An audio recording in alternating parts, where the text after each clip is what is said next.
Since surplus labor with 2 S's, I need my money back, Princeton. Yeah, I caught that one. Yeah, there was one back in 15, actually on page 477. Not the all the way. Even the proofreaders were done at this point, Yeah. you know.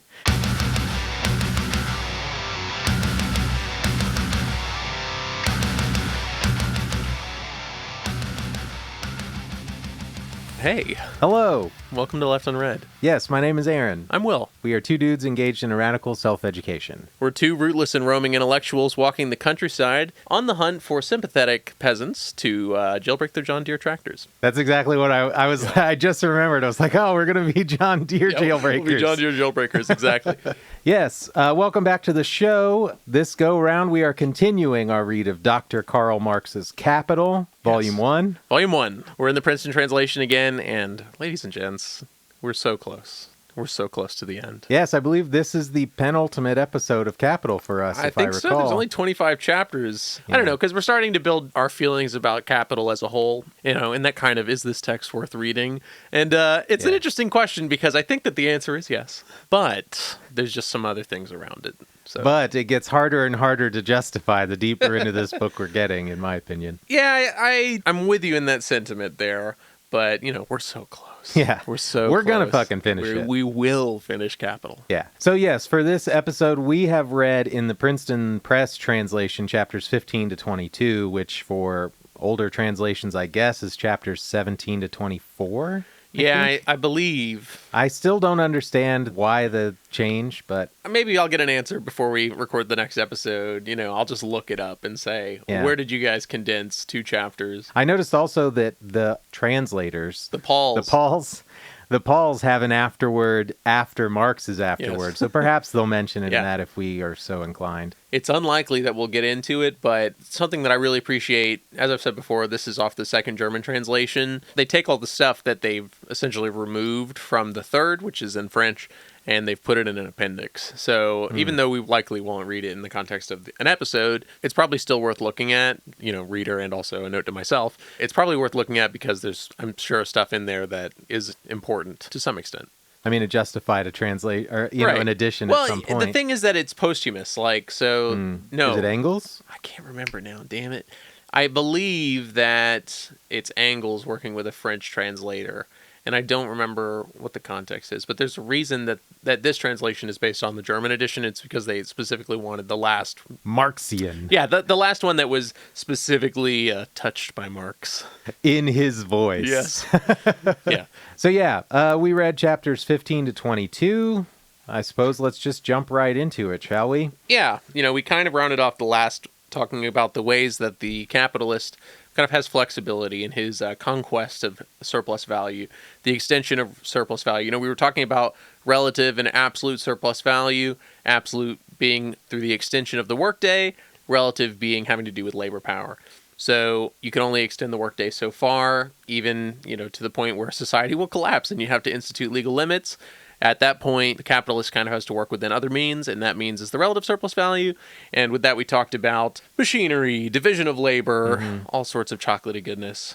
And now we're here talking about the price of labor power and the magnitude of surplus value increase and decrease. Yes. A wonderful sentence that makes perfect sense. I will say I didn't notice it previous to this, so maybe it's already been happening and it was flying under my radar, but I noticed it starting with this chapter where my own confusion / incorrect interchangeability of the terms value and price. Yeah. It seems like Marx has made a shift here where he's starting to use both of those words, almost like he's shifting. You know, up until this point, he has this tendency to give us a definition of something, and then as he develops the theory further, he kind of starts to shift the use of that term. Right. And it feels a little bit like that's happening here with the use of the word value and the use of the word price. Well, I think that something that really clicked for me here is that even though we're talking about value as something that's like quantifiable in terms of the labor that's put into a product, what we're talking about ultimately is a social relation. The value of a product, I mean, it does come from these natural things,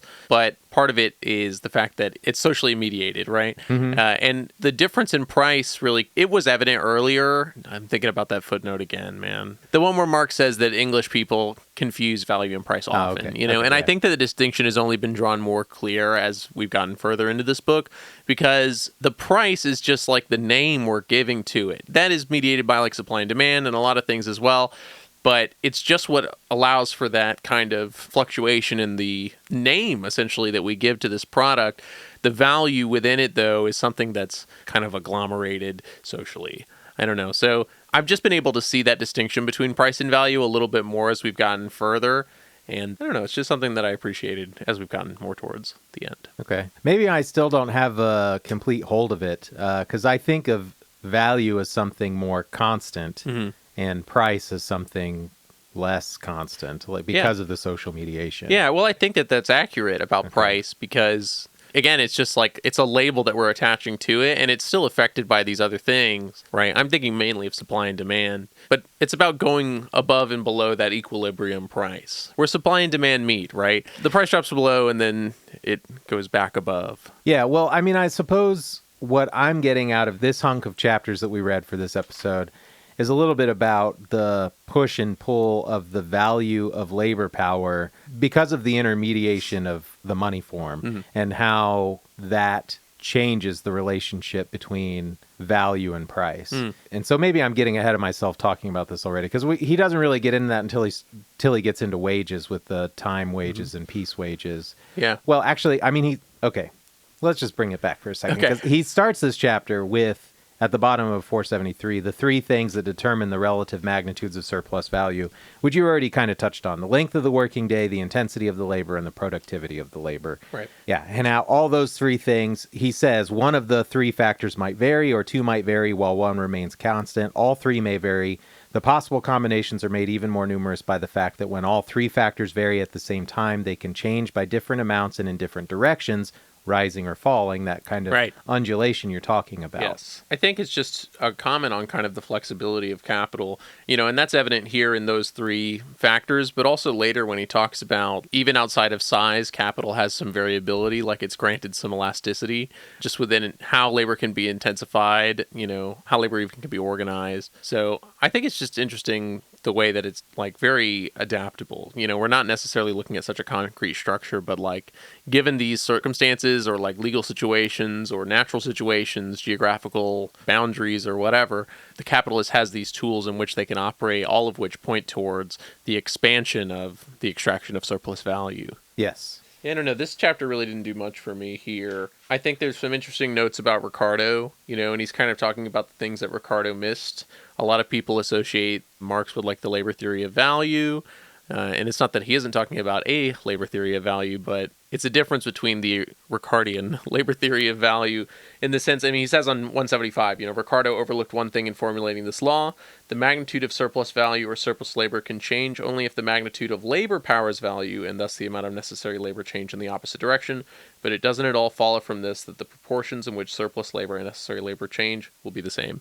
So it's like that changing of the ratio between surplus and necessary value is a proportional change. There's a quote later where he says that the only way that we could reduce the working day to just being the necessary time, none of the surplus time, would require the abolishment of capitalism altogether. These are really the only other notes that I have from chapter 15. To your point on 477, there are two quotes that jumped out to me. He writes on 477, the value of labor power is determined by a certain quantity of the worker's means of subsistence. When the productive power of labor changes, it is the value of these means of subsistence that changes, not their volume.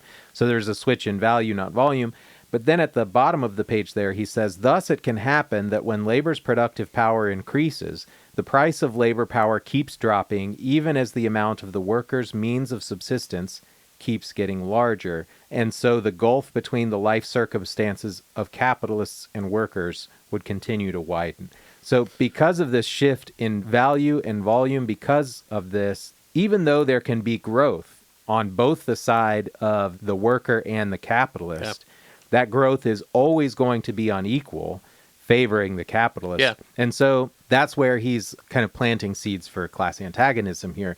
It's inherent that class antagonism will be built into this because that gulf between worker and capitalist will just continue to grow. Right. Even the harder a worker works, the larger the gulf will grow. Yeah, definitely. It kind of reminds me of that question that Marx posed earlier. I guess it was really a question by contemporary economists, where he says, if the point of this is exchange value, then why would the capitalists strive to lower the price of their product? And it's that same thing. It's that, like, we're intensifying the extraction of the surplus value at the end of the day.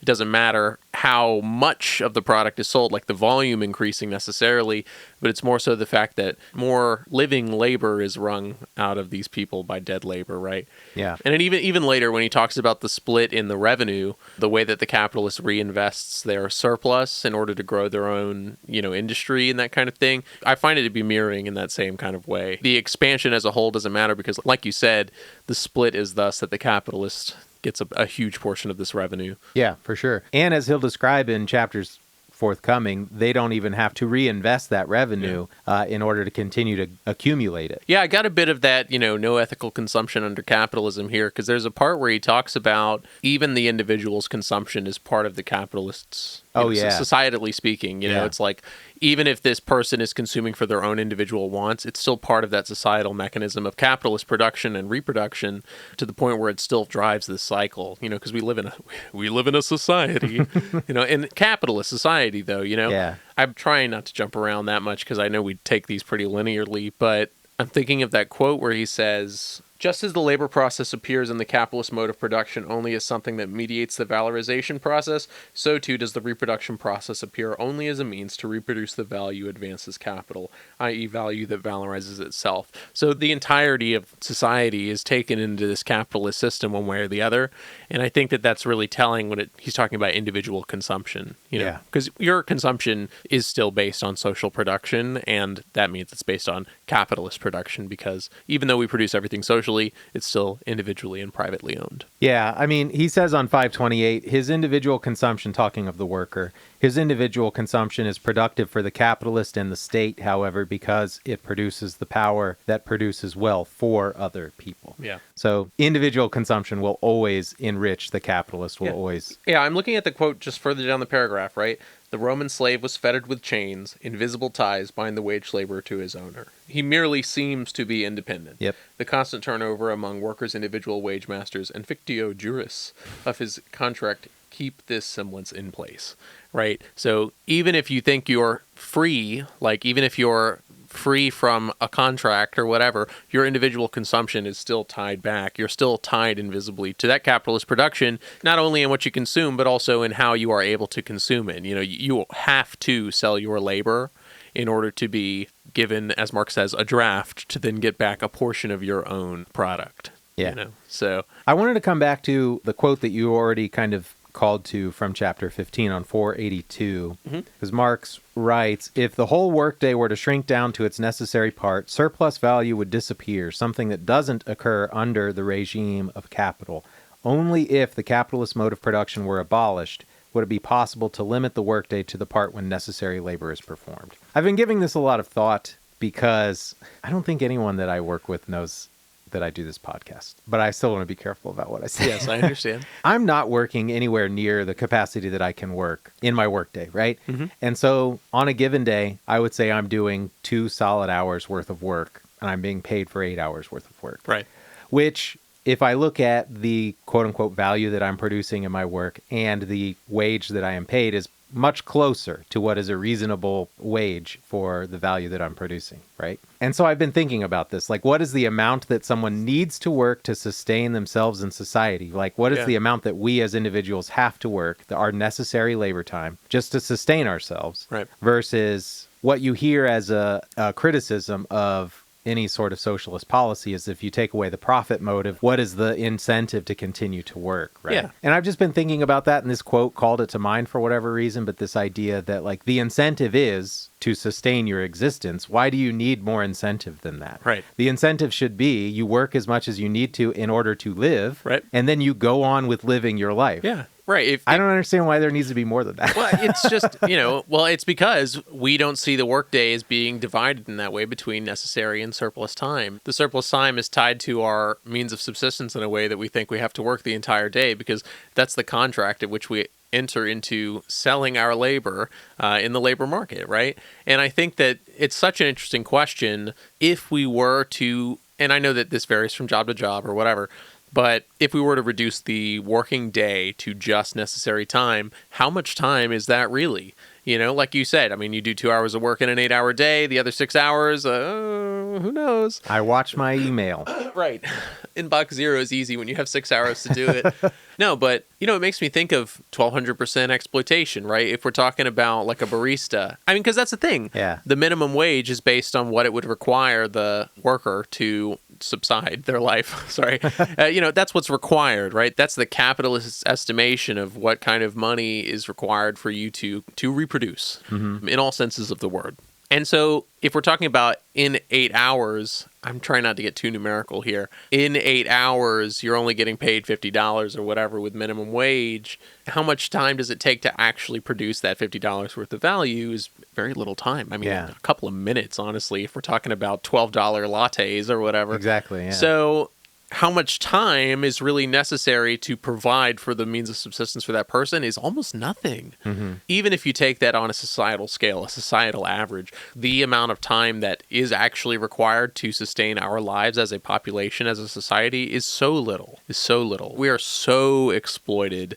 Because you can even see the trappings of that. I mean, just in that same kind of calculation. If all we needed to do was to cover our means of life, of subsistence, then by the capitalist's own estimation, we would only need $7.25 an hour. Yeah. And that's not a hard bar to make in terms of the value that we're generating, because humans are capable of so much productive power in so little time. Yeah. And there's even that flexibility in the intensity, in the structure of the organization.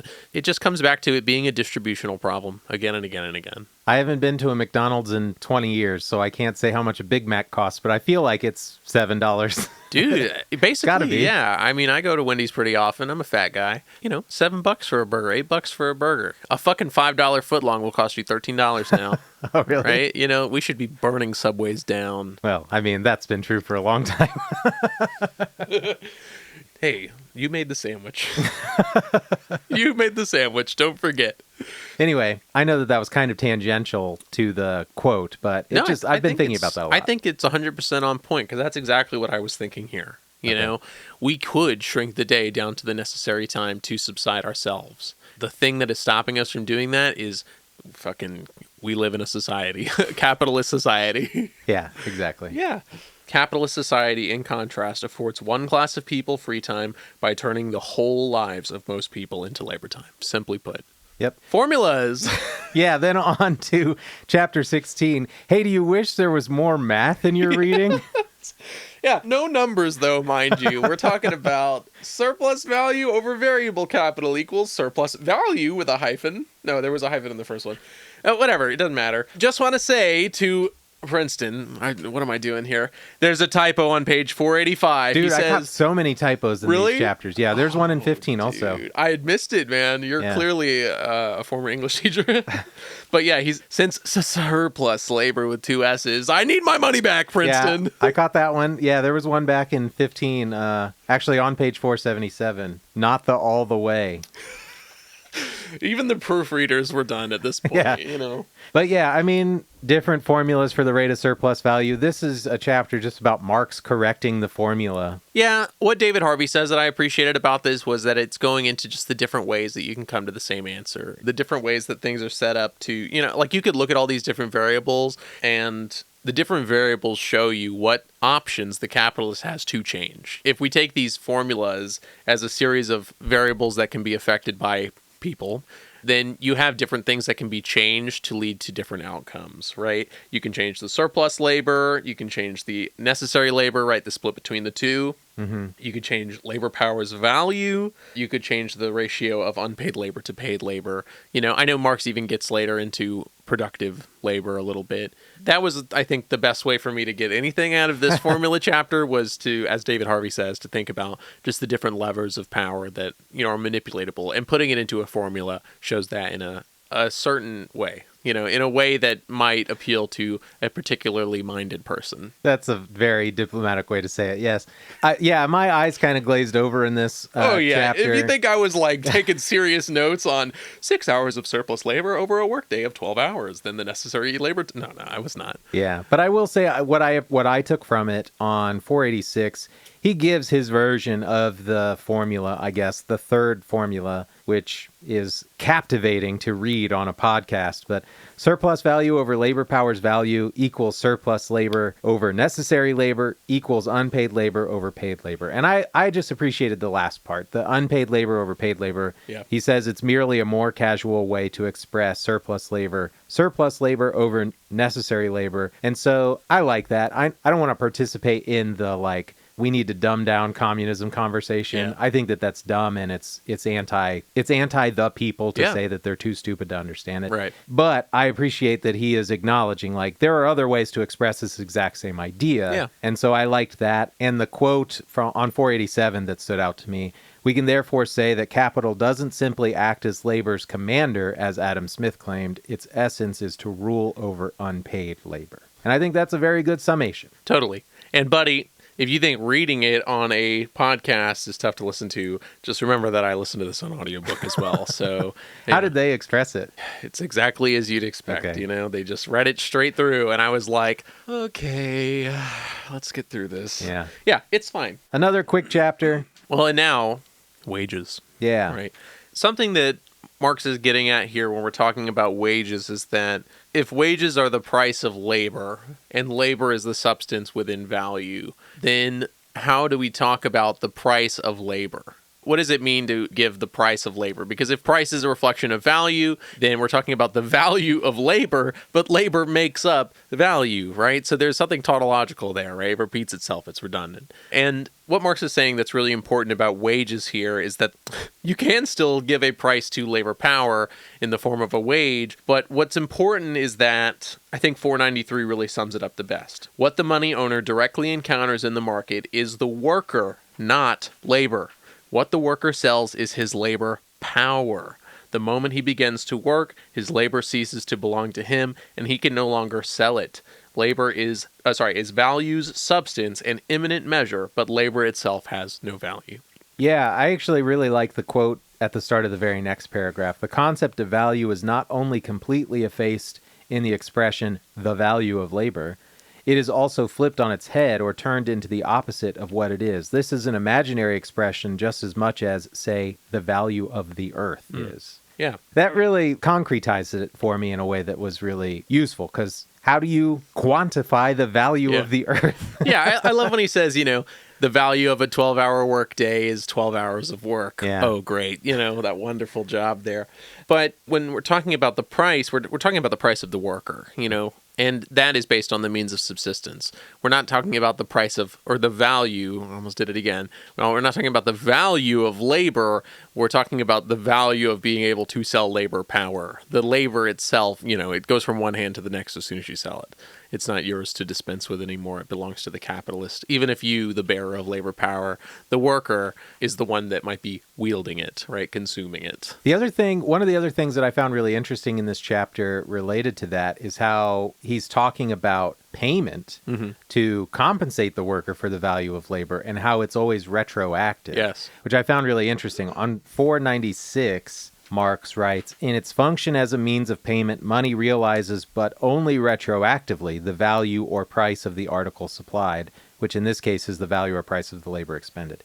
Which is interesting. It's almost like a form of credit. The worker has to offer their labor and the value of that labor before they are compensated for it. Yeah. So the capitalist is getting, an extra benefit, I guess. Yeah, I think it ties back into that flexibility, but it's something that they noted on before, You enter into a contract, meaning that you'll provide the labor, right, even though the labor on the product is given at a labor time, and then you're compensated for it after the fact. Yep. And of course, it's liable to breach of contract and all that stuff if you fuck it up.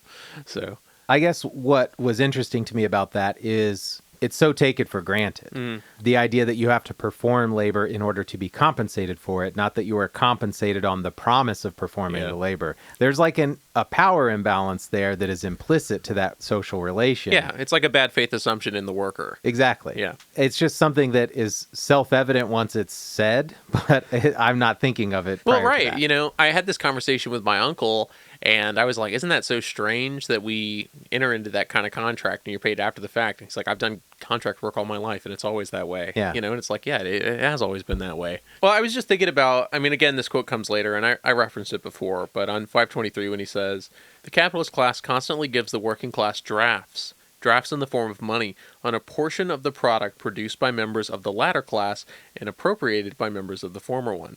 The worker gives these drafts back to members of the capitalist class just as constantly, thereby obtaining from the capitalist his allotted share of his own product. Yeah. He touches on this in chapter 17 and then gets to it again in 21 here, where he's talking about the kind of illusion of the wage making the exploitation more invisible. Yeah. And he touches on it there in that quote that you were saying. He also, back on 496, to jump back to 17, he's talking about the slave system. He says, in the slave system, all the labor performed by the slave appears as unpaid labor he does for his master. Even the labor a slave performs to replace the value of his own means of subsistence, or the labor he does for himself in effect. But with wage labor, it's the other way around. Even surplus labor or unpaid labor appears as paid labor. There, the property relation conceals that the slave does some work for himself. Here, the money relation conceals that the wage laborer does some work for free. Yeah. So the introduction of money, the money form, is creating this invisibility with the exploitation that's at place where it doesn't feel like you're doing unpaid labor. Yeah, well, I think it's totally evident. I mean, especially in the next two chapters, time wages and peace wages. There's a great point where he's talking about, you know, looking at the average price of labor. He says, moreover, the capitalist can use the pretext of paying, quote, the normal price of labor to extend the workday beyond its normal limits without compensating the worker accordingly. Yep. You know, much in the same way, he talks about how peace wages, they like drive up the competition. You know, they lend a sense of individuality to the worker, but because everybody is personally, individually motivated to expand their own working day, you know, by individual limits instead, it increases competition in the workplace. And don't for a second think that we have rid ourselves of peace wages as a fucking society. I mean, not only people working on commission, but the first thing I immediately thought of was gig work. You know, all of these people, the big pull for Uber, you set your own hours, you make as much money as you are willing to work, right? But when your financial boundaries are determined by the rest of your life, not just, I don't know, something ridiculous, you have to work a certain amount of time. And the fact that all of these people have essentially individual limits on their workday that are flexible drives up competition in that marketplace, essentially. And that's part of what is driving down the wages in gig work. Yes. I have a lot of thoughts about the peace wages, well, around this idea that he touches on with peace wages, because I think it's really interesting. Yeah. And it's exactly what you're talking about there. He does explicitly say that peace work will ultimately lower wages for everyone. Right. Let me just jump to that, I guess. Yeah. On 511, peace wages thus tend to lower the average level of wages, even as they help push the wages of some individuals above that level. Mm-hmm. So the idea of a peace wage can be sold as something appealing, like you were saying, like a gig work. You set your own hours. Yeah. You work when you want to work. These are things that are sold as an incentive or something beneficial to the worker. And in rare cases, it can be. Right. An individual can do better than the average worker because of their own productivity or their particular situation. But ultimately what that does, Marx tells us, is end up lowering the wages for everybody, ultimately because the expectation then gets raised that that level of productivity is the expectation. Mm-hmm. Therefore, everyone ultimately ends up making less per piece, per item, per gig. Yeah. I was thinking of farm work as another thing. A lot of farm workers are still paid in piece work. In the same sort of way. It's like the number of fucking oranges you pick or whatever. Well, there's something interesting there where he says, he's talking about England, and he says that it's called the sweating system, Yep. the peace system there. And he even says that agricultural work is paid at a lower wage, which is then subsidized by, I guess, parish wages or charity, I think he says in here. And it made me think of the fact that, tipped wages are just like that. Yeah. Like you get paid less than what we have legally determined is the barest buck naked minimum to be paid in this society, because there's this kind of nebulous additional benefit that you will assumedly receive. Yeah, there's a presumption in the tipped wages that it's like, well, society will cover the rest of your wage. Yeah. Yeah, exactly. It's almost charitable in that sense, right? I mean, that's what a tip is, And I know it's for good service or whatever. I don't give a fuck. It's a racist institution. Okay. Bing, bang, bop. There's an interesting hierarchy that I think has developed societally in the fact that the way we look at these jobs, the value of these jobs, right? Gig work is the lowest on the ladder. Then there's hourly work, right? And then above that, salaried. And what's interesting to me is that it's not a moral judgment on those types of things. Each method shows its own way of exploitation, even salaried work. I mean, thinking about kind of tying it back into the way that the average wage is paid even for exceptional work in time wages, as Marx is saying here, it makes me think of when we were working. And I remember there was one time where the superintendent was like, don't say like, this isn't in my contracted time. We pay you more than a market share because we expect you to work more in these other hours. That expanded salary includes, by necessity of its enlargement, all of the extra work, extra time in the day that we expect you to do, even if it's not contractualized. Yep. Yeah. Yep.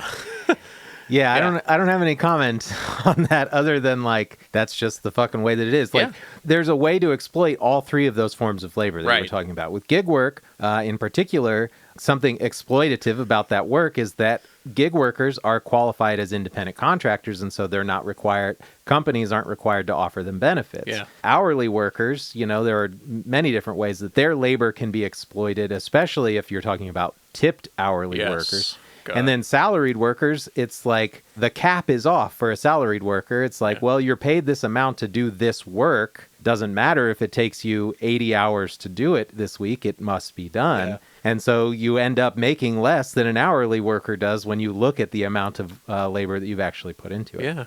Another thing I was going to mention is that with relation to gig work, something I've noticed since I've been in the job that I'm working now is that a lot of the families that my organization serves are families in high need, high poverty, and dealing with exceptionally difficult situations for their children. I work for a company that serves to offer Medicaid to families, basically. And almost all of the people that are working are doing gig work. Yeah. Because of the high intensity need of the youth in their home, they're not able to hold down other steady work. Gig work is the only work that they can offer. And so there's also a kind of lowering of the wages that can happen in situations like that, because it's for many people, the last possible option. Yeah. And therefore companies can offer bare minimum stagnant shit wages and know that people will fill it because it's the only option they have available to them. And it's only going to get more grim. I mean, the writing's been on the wall for a long time, but I think about surge pricing and shit like that. Oh my God, what's so fucked up, dude? Surging. On DoorDash and stuff, when you go to tip, it says incentivize your driver, and it's they're paying such bullshit wage essentially for this work that it's they're doing self-selecting surge pricing basically, because if you tip more, your order is more likely to get picked because everyone is starving. And so it's pushing this cost that should be something paid by a wage onto the consumer, because the consumer knows that if I tip like shit, which if it's not optional because of the speed of your order being delivered, then it's not a fucking tip, you know what I mean? But that tip is incentivizing the speed of the order. So I don't know, it's just another an extra structure that's used just to push that kind of cost, which would normally be a wage cost, onto the consumer. Yeah. It's just totally fucked. Another thing that I wanted to point out from 19 with regard to piece wages that I thought was really interesting was around supervision. Yes. Marx writes on page 509, the very form of the wage, then, talking about piece wages, makes workers mindful of the quality and intensity of their labor, rendering unnecessary much of the work of supervision. Yes. This idea that we self-police and therefore ultimately self-exploit under piece wages is crazy, but also really fucking true. And I was thinking of it like almost like alienation inception. It's like we become so alienated from our work, we embody another layer of alienation where we are now alienating ourselves from other workers because we are policing ourselves through the intensity of our own productivity. I don't know. I was just thinking of it as this endless loop of alienation that just continues on this. Yeah. There's something that's almost like panopticon-esque, like there is an other that will judge my product ultimately and determine the value, regardless of whatever effort I put into this. It's like there is something else, an arbiter that will determine my own worth, and it's like, it's there. Like that's what's, even the quote on 509 when he says, in this case, the product itself acts as a supervising agency. It's that same thing. But I even love on the next page when he talks about entering into a contract. If you have contractors, the way that capital pits the worker against one another by taking piece wages and applying it to a group of people, a group of workers supervised by one person, that's another example of piece wages, right? It's like contracting work, subcontractors, that kind of thing. If you hire a contracting crew, then the manager of that crew is then further exploiting everybody under him for the purposes of a piece wage that he is receiving, essentially. And I just think that there's just layers to that exploitation. I mean, yeah, it goes back to that same kind of hierarchy about how piece wages are most suited to the capitalist mode of production. You can see all the different ways in which exploitation can be ratcheted up to the maximum to really maximize the surplus value extracted via piece wages in all these different ways. Yeah, that quote on 510, he says, here capital realizes the exploitation of workers by having one worker exploit another, is exactly what you're saying. I'm also, to recall an anecdote, in the early days of the working class television show Roseanne, when Roseanne was a fighter for the working class, she worked in a factory in Lanford, making these like little plastic things, whatever. And she got this new boss, this new supervisor that came in and said he was feeling all this pressure from above. So he was raising everyone's daily quota. And then they worked really hard. They met that quota. And then the next day he was like, see, we proved that this can be our new quota. We can do this every single day. And just use that as a mechanism to try to squeeze even more, sweat even more out of them every single day. They ultimately ended up going on strike, by the way. So shout out to Roseanne for once being a champion of the working class. Union strong! Yeah. Actually, on 519, I'm just looking at when he says, squeezing unpaid labor directly out of workers and fixing it in commodities. That was really the only reason I had to go to this quote there. It was just like literally like squeezing the unpaid labor out, crystallizing it in the commodities. The capitalist accumulates all of this wealth, and then they use that crystallized dead labor to exert their lordship over living labor,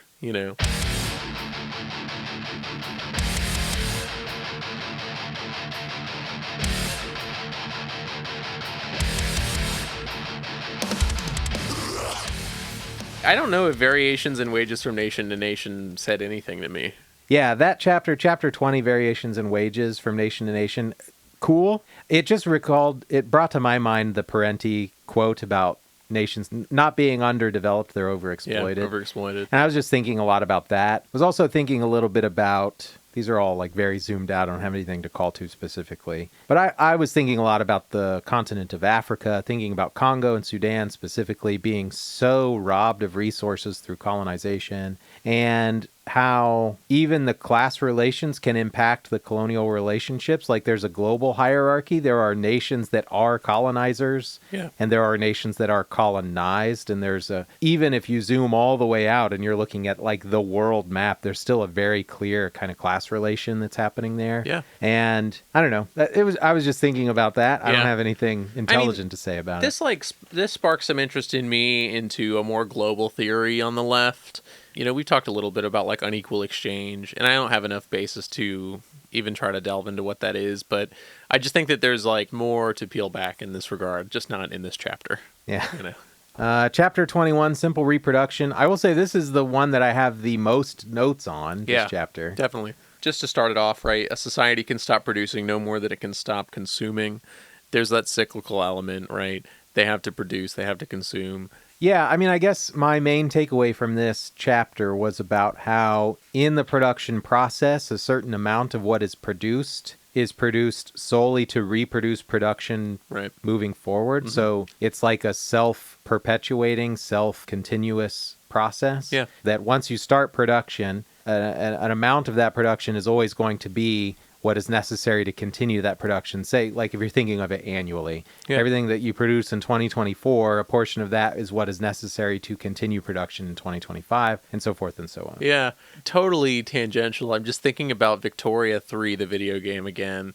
We talked about it like once, but you're developing your own country basically, and you can get really quickly into this cycle where you've overdeveloped your construction industries, and as soon as you stop building, basically, your entire market crashes because you don't have like this over enlarged construction sector using all this wood and iron and shit and like buying up other stuff. I've had so many games where I've gotten to this point where I'm just this like huge fucking Leviathan, you know, a million different industries. And if I stop building, everything just explodes, you know, and I'm not saying that that's how capitalism works necessarily, but it's interesting to see that kind of cycle being a side effect of capitalism. You know, not that I know that this is a video game we're talking about here, but you know, it's that you cannot stop producing, you cannot stop consuming. The market is this constantly flowing, you know, just like Marx says that money has to change hands. It has to continue its cyclical nature in order to be valorized, in order to continue society as a whole. I just think that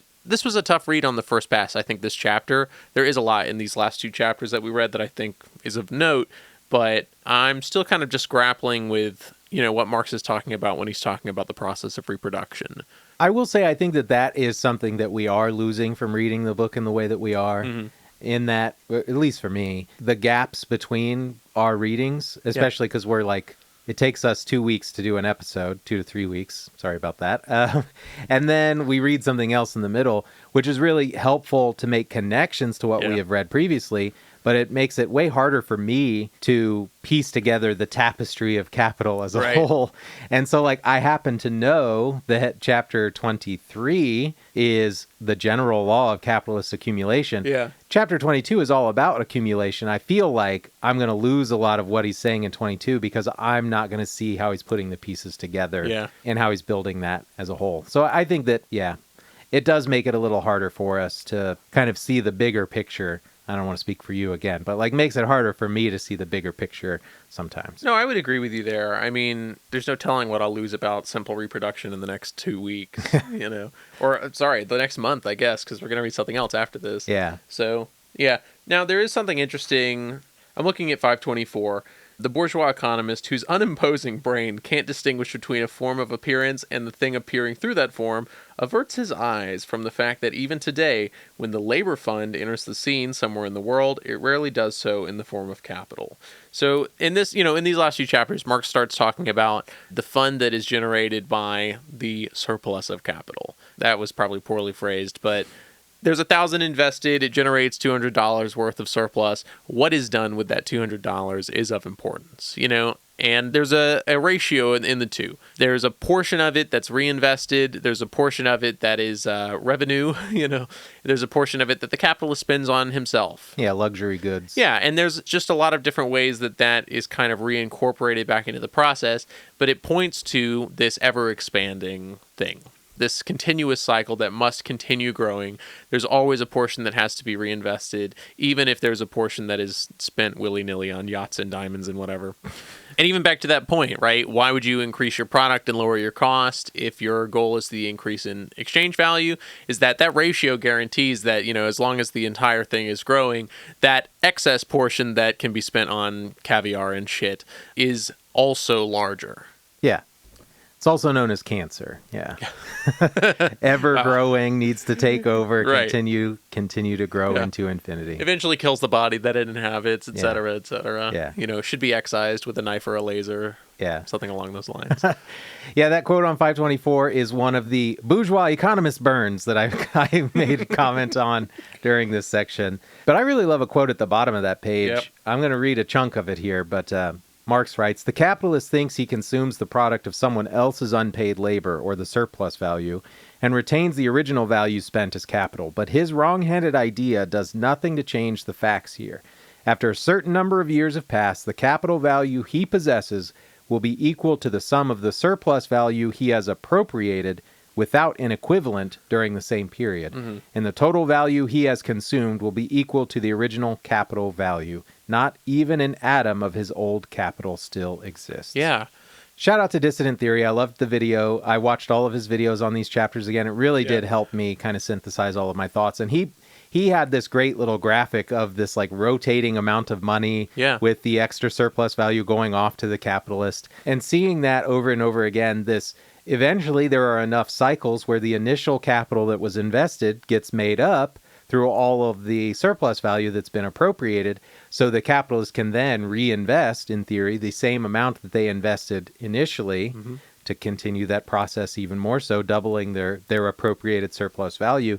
But so the appropriation of unpaid labor continues to the point that they are not generating any value themselves. All capital eventually becomes purely accumulated capital to the point that if there was ever a question that the capitalist is offering anything of value, where did that initial, say, $1,000 investment come from?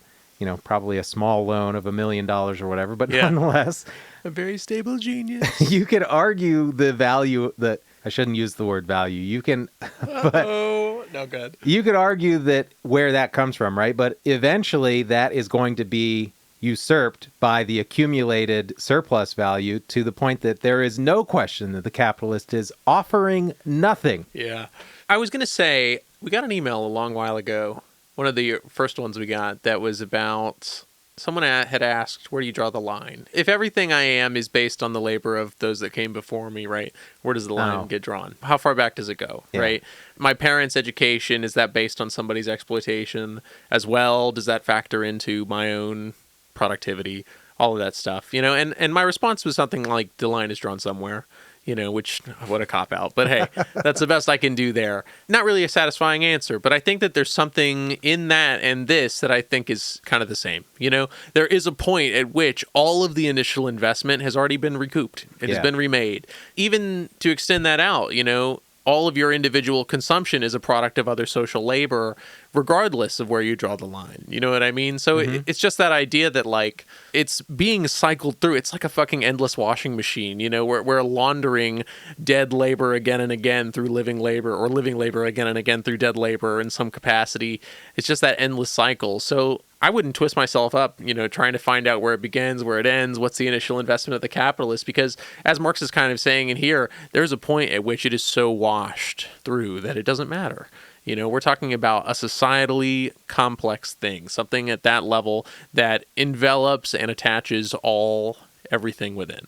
Yeah, the nature of it is that it's both cyclical and generational. So it's a question philosophically that might be interested to explore, because we all know that we are the beneficiaries of whatever privileges we were afforded by our parents, right? So your parents' education, as an example, their education level changes the opportunities available to you.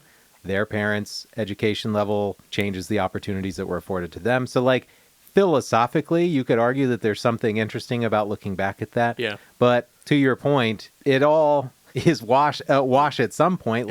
Eventually, because of the cyclical nature of this, even within a generation, it's going to have come full circle back around to the point where it's already free of any initial investment, so to speak. And just remember also that for every rags to riches story, there's 20 fail sons. So just wanted to add.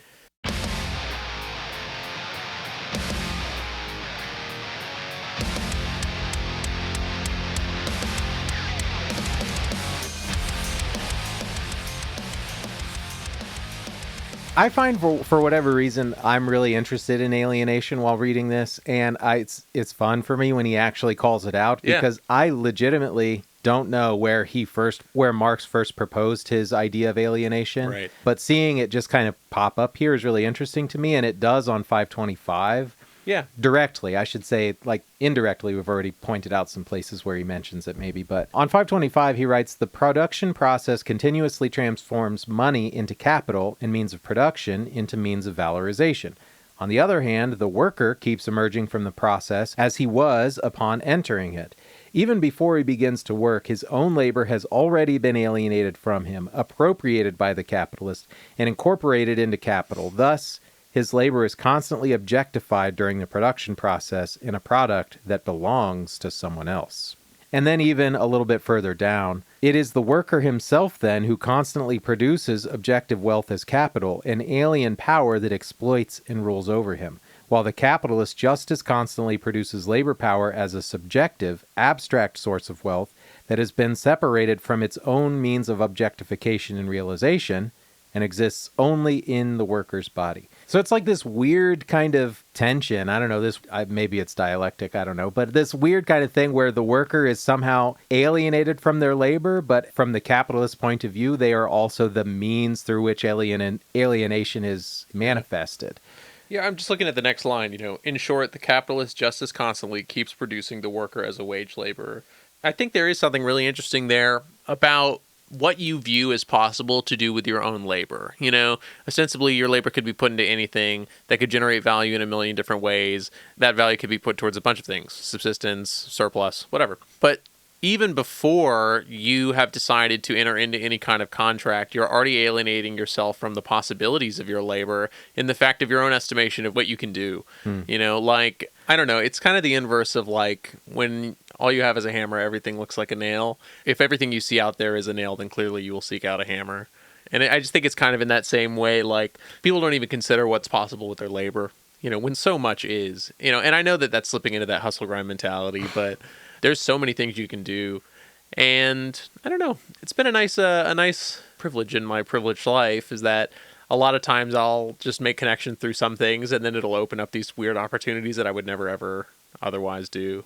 Teach for America, man. I never would be in Dayton otherwise. It's only because I had one insane girlfriend who was like, let's go do something that's the Peace Corps. And I was like, oh, how about let's not?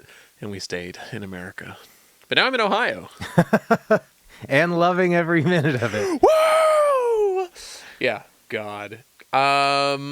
It's fucked. Just a quick note. Ohio's fucked, y'all. Ohio sucks. We voted. I did vote on this one, actually. We voted to keep abortion legal, and our state senate is just like, how about fuck off? Yeah. Their response is spit in the face. Fuck you. Yeah. Really, really cool. Yeah. All right. Anyway, on to the last chapter for us today, chapter 22, how surplus value is transformed into capital. Now, as I kind of alluded to before, I think chapter 23 is probably going to dig more deeply into accumulation, but he's definitely laying the groundwork for accumulation here. Right. The accumulation of capital, how that occurs. And I like the quote that he starts on page 533. He starts the chapter with this quote at the bottom of the page. Money doesn't look or smell any different because it is surplus value. When value has the character of surplus value, we know how its owner came by it, but the fact that it is surplus value does nothing to alter the nature of value or money. Mm-hmm. So yeah, this is where he's talking about $10,000 initial investment, you get $2,000 in surplus. How is it split up, basically? I love on 534.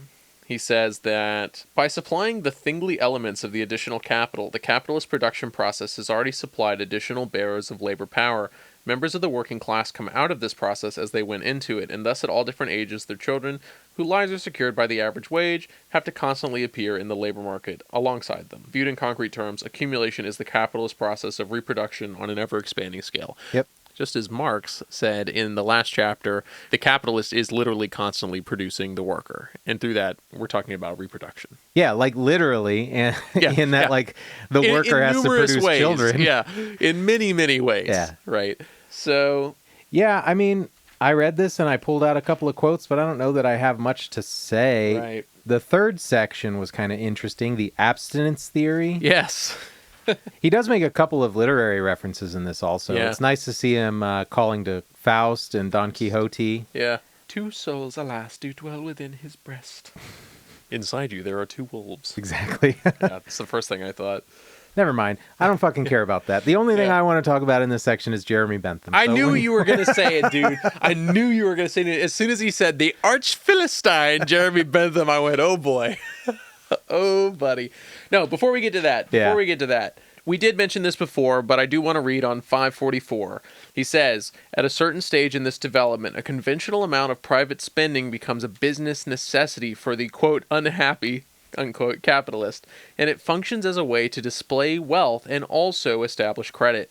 Luxury articles are now part of capital's self-representation costs. In any case, unlike the wealth amasser, the capitalist doesn't get rich in proportion to how much labor he performs and how much he refrains from personal consumption, right, to maybe abstain, but rather according to the extent which he sucks up the labor power of other people and can force workers to renounce all of life's pleasures. Yeah. And there's something in that, too, when he's talking about the difference between, or not him necessarily, but he's talking about how people view English labor versus French labor, and he says that the French are able to work so much harder because they exist on so much less, you know? They eat shitty breads and whatnot, or they don't eat bread at all when there's no wheat, that kind of thing. Yeah, was it in this chapter that he says the English capitalists are trying to find a way to pay the English workers like the French and the Dutch? Yeah, I think it is. It has to be. Yeah, it's on 550. There are a couple of examples here where Marx is just being kind of a catty bitch, and this comes at one of those moments, because he says, of course, if workers could live on a diet of air, they wouldn't sell themselves at any price. But that's where he says later that this other author betrays the innermost secret of English capital when he declares that England's historical mission is to lower its workers' wages to the level of their French and Dutch counterparts. Yeah. But since I mentioned it already, I'll throw out the other catty comment that he says on the top of 548. Because he says... This is such a good quote. Yeah, talking about not only accumulation, but also the conservation of capital requires a constant effort to resist the temptation to consume it. And then his response, clearly the only humane course of action would be to deliver the capitalist from his temptation and martyrdom, just as slave owners in Georgia were delivered from the following painful dilemma not long ago when slavery was abolished. Should they opt for high spirits and pull the whole surplus product whipped out of slaves into champagne? Or should they drink less and reverse transform some of their surplus product into more black folks and land? Yeah. Just, goddamn, man. Just fun to see him be catty and a little witty. Yeah, also on 551, I referenced this earlier when we talked about tipped wages a little bit, when he says English farmers and landowners managed to force wages down by paying agricultural wage laborers less than the minimum in the form, and the rest is parish relief. Yeah. Right? What sort of buffoonery did these English dogberries engage in as they, quote, legally established a wage tariff? I'm adding that one to the lexicon there. Yeah, English dogberries and American humbug, both on this page. Is that a reference to something? I don't know. A dogberry? Is that like a dingleberry? Like, what are we talking about here? Well, I mean, yeah, in essence, if not in truth. Yeah. He talks about the elasticity of labor power. I mentioned this earlier as well. I'm looking at 552. First off, a gallon loaf per week to maintain a family, that's fucked, okay? An 8-pound loaf? It's a hefty loaf. Anyway, Hefty loaf was my nickname in high school. Heyo. Aside from that, though, within certain limits, labor power's elasticity, i.e. its capacity to be activated more intensely or extensively, serves as an independent source for creating additional wealth and therefore increasing the accumulation fund. So that's one of those funds that I had kind of mentioned before, right? He talks about the labor fund, what's used to pay the laborers ostensibly. Even though its calculation is ridiculous, it still exists as part of the split of the surplus value, right? He talks about the revenue fund. He talks about here the accumulation fund, right? The amount that's accumulated. And I think that's the part that goes to the capitalist to spend on whatever. Frivolous shit, whatever they want to. Yeah, exactly. To gamble with and whatnot. So it just goes back to that kind of flexibility of capital that we had mentioned before. Okay, you want to talk about the arch Philistine, Jeremy Bentham? Yeah, I suppose so. On 558, we get more just railing against Jeremy Bentham. Marx hates Bentham. So he tells us first, the arch Philistine Jeremy Bentham got a hold of it. Bentham, that sober, pedantic, lumbering oracle of bourgeois common sense in the 19th century. And then even in the footnote to that line... Yeah, I love that. He gives us more shitting on Bentham, but he says that Bentham didn't invent the principle of utility. In his mindless way, he simply reproduced what Helvetius, I don't even know who that is, what Helvetius and other 18th century Frenchmen had said with actual wit and ingenuity. Man, he fucking hates him. And then on the next page, I don't know if you read all the footnotes. I did. Okay. I did for this exclusively.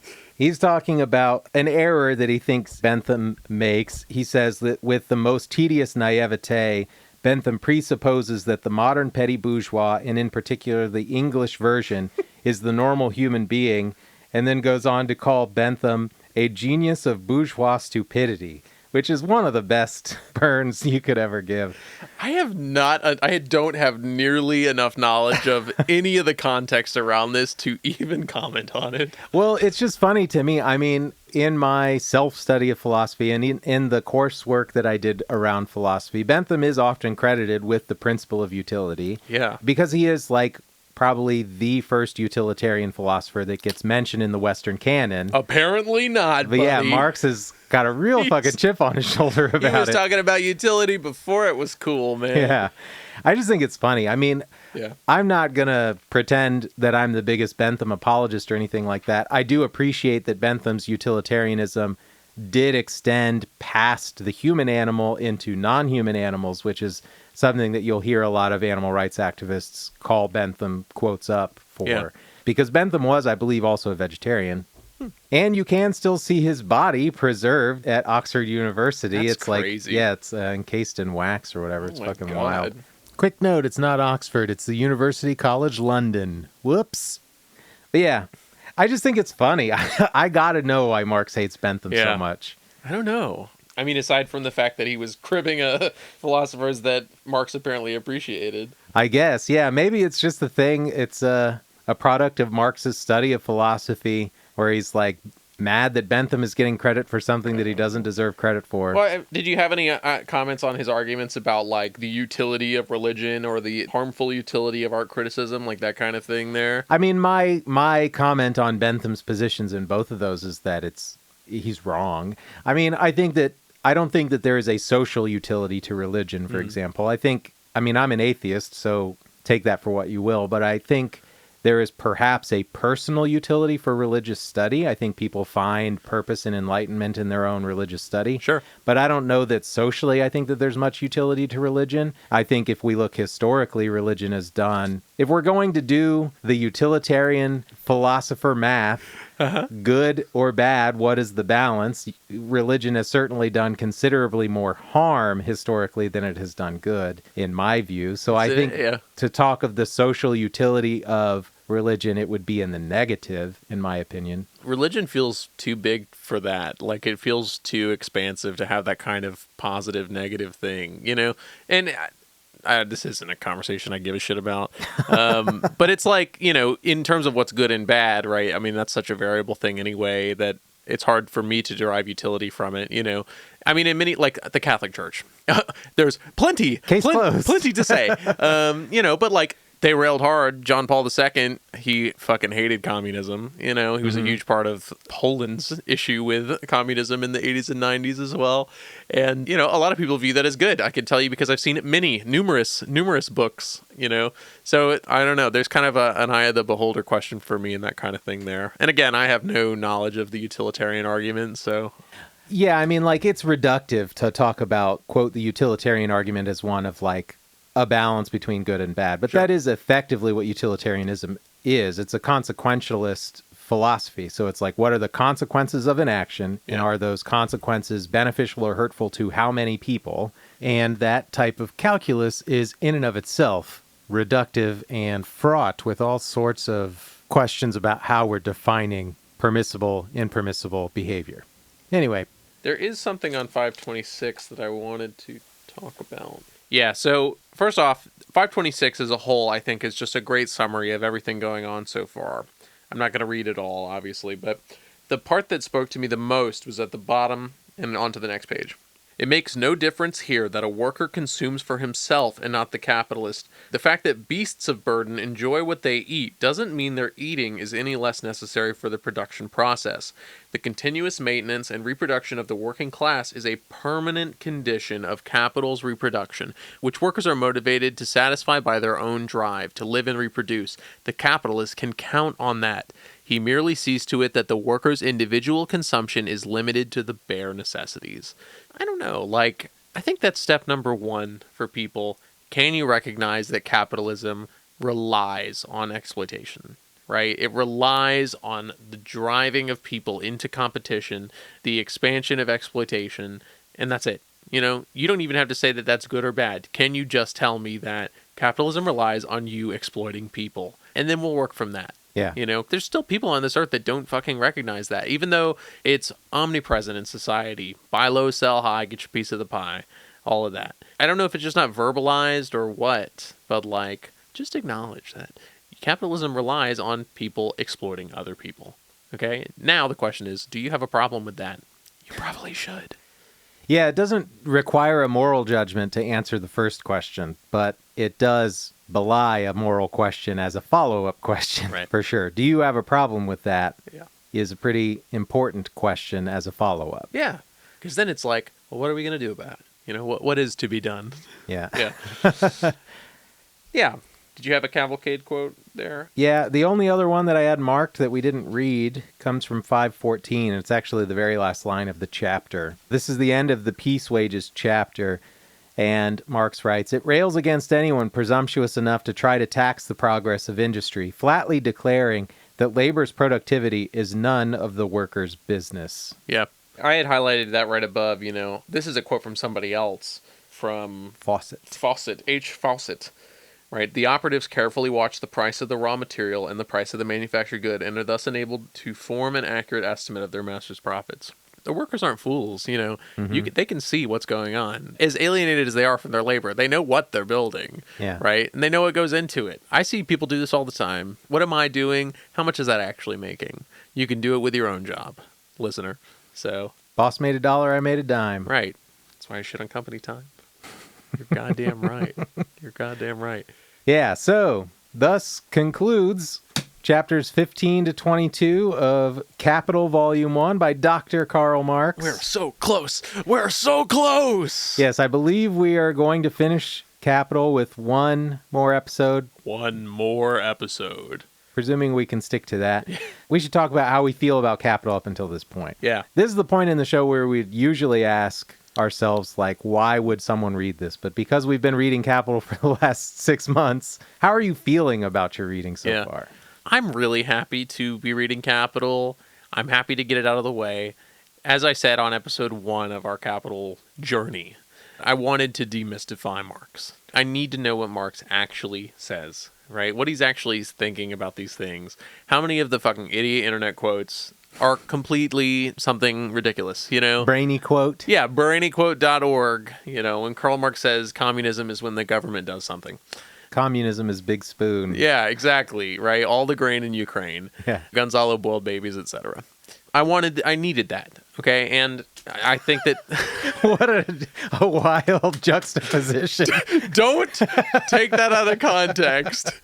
What the hell, man? Sorry. No, it's fine. I love being derailed. Gonzalo boiled babies. I needed that. I needed that. I needed to know what Marx had to say about all the grain in Ukraine. No, I needed to know. I needed to know what Marx was actually saying. And I think that for that reason alone, I am happy to have read this. Now, aside from that, I think it's been worthwhile. You know, a lot of things it's validated, a lot of things it's brought up other questions for. And I'm interested to see... I said this off mic, but, you know, Marx obviously had 6 volumes in mind. It doesn't look like he's going to get into a wrapping up kind of mood here. I think he's just going to keep going. He's ramping up. Yeah. He's going to keep going and then say, next time on Karl Marx Z, right? Yeah, same Marx time, same Marx channel. Yeah, right. 8/7 Central. So, you know, I'm ready to polish this off. I don't have an immediate interest in reading Volume 2. Lord knows if I'll ever have that interest. We'll find out. But I'm very glad that we have read it. And I'm also glad with myself. You know, I'm glad that we've been able to push through it. I've tried to read this before, and it's a big bitch. But this time around, we did the damn thing. We did it. Yeah, I would say I feel largely the same way. As a person who has never really been that interested in the economic side of theory, I was less enthusiastic about it than you were, I would say, but I recognize it as a foundational, fundamental text that every good communist should read, and I am happy that we've gotten into it. I do think it has expanded my view in ways that have been helpful to me. Yeah. But I am also very ready to be done with it. I think the deeper we've gotten into it, and especially with this chunk of reading, I'm just like, ready to wrap it up. Let's go, you know? It's worth grappling with for many reasons to get an answer is not necessarily one of them. Yeah, I don't think that this is the text you turn to answer the basic rebuttal questions that you get when you talk about communist economic theory. Yeah. Because this gets pretty deep in the weeds pretty quickly. I am glad that we persevered through it, and I think it is only through a fundamental understanding of the concepts that he presents that you could answer a rebuttal. Yeah. But you're not going to find a brainy quote from the text Right. that you can call to when someone's like, but what about supply and demand? Yeah. Although, it's always funny when people are like, Marx didn't predict this, and then, 6 paragraphs of Marx predicting exactly this and expanding upon it. Yeah. Although I will say, though, that you can really start to see the cracks in people's current worldviews. You can see that people's influences if you talk to them about the kind of stuff that Marx is talking about here. Like, that's a great question to ask somebody. Where do you think value comes from? This apple's worth $10. Why? It's a banana. What could it cost? $10? We've been watching Arrested Development recently. I just saw that clip literally last night. Love it. I think that's the kind of thing that reading this really expanded for me. That's a conversation that I think is worth having with somebody, right? It's just like, we live in a society of prices. We live in a society of values, the exchange of values and prices. Where does that stem from to you, Mm-hmm. I think that's a great starting point if you want to have just kind of a more societal scale conversation with someone. Yeah, it's a way to broadly talk about class consciousness without using scary words and guillotines. Yeah, right. So I've been enjoying it. One more to go. Yeah, one more, I believe. But in the meantime, next up, we are going to read On Contradiction. Contradiction, yes. By Chairman Mao. Yes, Mao Zedong. It's been heavy on the mind recently. I've been reading a terribly biased book about Mao right now. I got by the cover. It's Julia Lovell's Maoism. She relies heavily on some very biased sources, but it's been nice to have a global picture of it. Regardless, though, it's a big red book, and Mao's face is embossed right on the front cover. So I've had Mao in the mind, and I think that this will be an interesting piece on contradiction. It's one that's often brought up about Mao, especially 100%. in the canon of dialectical thought. Contradiction is something that we've talked about a little bit, but it's been from the outside looking in. So I'm really interested to see kind of where that goes. I've read some other Mao essays besides the volume of quotes we read in the Little Red Book. Yeah. And I think it'll be interesting. Yeah, we're going to read the Foreign Language Press translation, so you should read it along with us. Yep, you can find it online. The FLP has a free PDF on their website. Yep. It's the same version that we're going to be reading from. So definitely read it. This is one that people recommend a lot. If you have other recommendations, if you have questions, if you have other interpretations, thoughts, concerns, critiques, let us have it. Yep, hit us up. leftunreadfeedback@gmail.com. We would love to hear from you, and we have loved hearing from you. Absolutely. So join us, won't you? Read On Contradiction by Chairman Mao. Yeah, and don't get left unread. That's right. Bye-bye. See ya.